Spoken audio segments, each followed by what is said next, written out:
Because of the economical problems during the Victorian Age, a lot of women, both single and married, had to find work at work.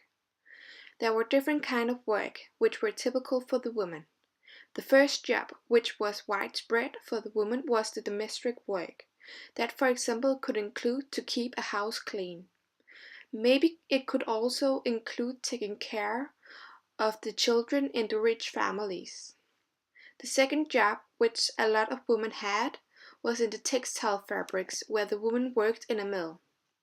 In the mills, they expressly had to work as weavers. The third job was in the piece workshop, where they had to produce shillings.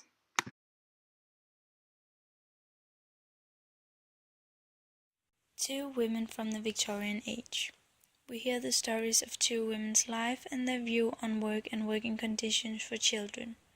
The first woman, Hannah Good, works in a mill, and she does not seem to have any children because she describes how the children are punished when they, for example, drop asleep. If they are catched asleep, they get the strap. They are always very tired at night. In this quote, she talks about how tired the children are and how they get punished by it. This is a different kind of acting compared to the other woman, Mrs. Smith, who has 3 children, all working in Wilson's mill, like Hannah Good. I would rather they were beaten than fined. This quote shows how big the economical problems were, especially in a bigger family like Mrs. Smith's, because there are more people to feed, buy clothes for, and a bigger place to live. Mrs. Smith talks a lot more about the poor people and environment in general than Hannah Good does. This is probably because Hannah Good only has herself to take care of, compared to Mrs. Smith, who has herself, her 3 children, and her husband to take care of. The way the language is used shows how little the women in that age were able to write and read. I can read a little, I can't write.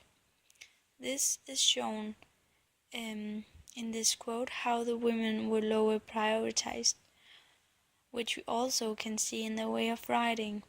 I dare say there are 20 under 9 years, and I have since I'm 16. In these sentences are there a bad use of glossary and a lack of grammar. Mrs. Smith also has a lack of words and a bit problems with the grammar. I have no complaint to make of their being beaten. This shows a lack of grammar and the spelling. We have hard work to live as it is. This quote is also from Mrs. Smith, which has a lack of words too. The use of the language also gives a view on how the education for the women was. I used to go to school before I went to the mill. This is said by Hannah Good, and this shows how they have to prioritize the work higher than the school and education.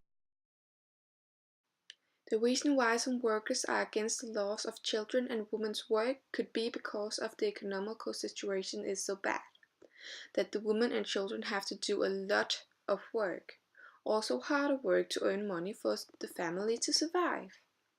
In the statistic, the mill workers and their payment are shown. It is shown that a lot of the men workers get a higher payment than the women, even though the percent of women workers was higher in the mill. This is because the men have more important work to do, for example, overseers and clerks, or luggage keeper. These jobs are both jobs which the women couldn't do. It is also shown how many women who worked as weavers. That was an important job in the Victorian Age. In the mill with the textile work, there were a lot more of women working than men, which of course is because this job was more easy and not that hard to do. Because of all the women who was working, it can be concluded how important it was for the families to have the whole family working to provide money for the family to survive.